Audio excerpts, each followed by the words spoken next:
Gila perusahaan gue pelit banget ya. 1 tahun gue cuman di cover biaya pengobatan 10 juta. Biaya kacamata, frame, sama lensa itu cuma 1 juta. Gila, zaman sekarang lensa sama frame mana ada yang 1 juta coy. Gila pelit banget perusahaan gue.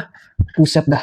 Udah fasilitasnya kecil lagi. Hey, sadar, bersyukur. Banyak banget di perusahaan lain ya yang nggak mengcover tadi biaya pengobatan kayak gitu. Walaupun ya BPJS itu udah wajib dibayarkan oleh semua perusahaan. Tapi lu inget dong coy, nggak semua perusahaan itu punya atau berniat untuk mengcover biaya pengobatan lainnya atau bahkan ngasih asuransi. Jadi lu bersyukurlah, gila. 280 juta penduduk Indonesia belum tentu semuanya dapat pekerjaan yang layak atau bahkan banyak yang belum dapat pekerjaan. Jadi bersyukurlah. Terus lu sebagai karyawan juga harus introspeksi diri. Kira-kira value yang gue punya dan gue berikan ke perusahaan itu udah pantas belum dengan hak yang gue dapatkan? Setimbang nggak lu nuntut fasilitas yang tinggi, terus gaji lu pengen naik yang tinggi juga, pengen dapat yang banyak, biaya pengobatan pengen naik, kacamata, fasilitas lainnya juga pengen naik. Lu introspeksi diri, lu ngaca. Kira-kira lu udah punya value belum yang setimpal dengan fasilitas ya atau benefit yang perusahaan kasih ke lu? Lu jangan nuntut perusahaan aja terus. Bersyukur banyak perusahaan lain yang nggak mungkin dapat benefitnya nggak sebagus kayak lu. Tapi kan bang, perusahaan gue perusahaan gede, perusahaan nasional, bahkan multinasional company.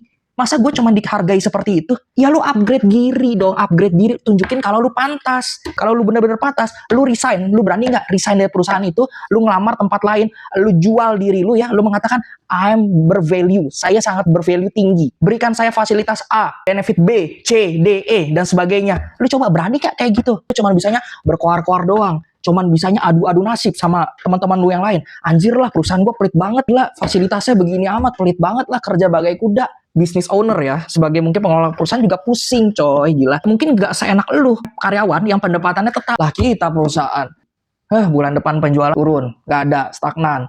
Turun lagi, pusing buat mikirin itu semua. Kalau lu merasa lu bernilai, ya lu coba aja lah, lu bikin perusahaan sendiri atau lu coba bisnis sendiri. Bisa nggak lu kayak begitu? Makanya tips ya kalau buat karyawan ya, kalau lu kerja di suatu perusahaan, bermental lah sebagai business owner atau sebagai pemilik perusahaan itu.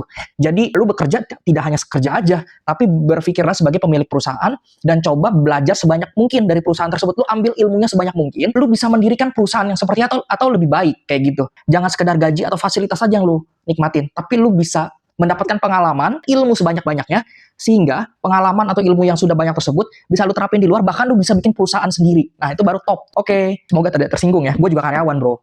Cuman gue gedek aja dengar teman-teman gue kayak gitu. Thank you.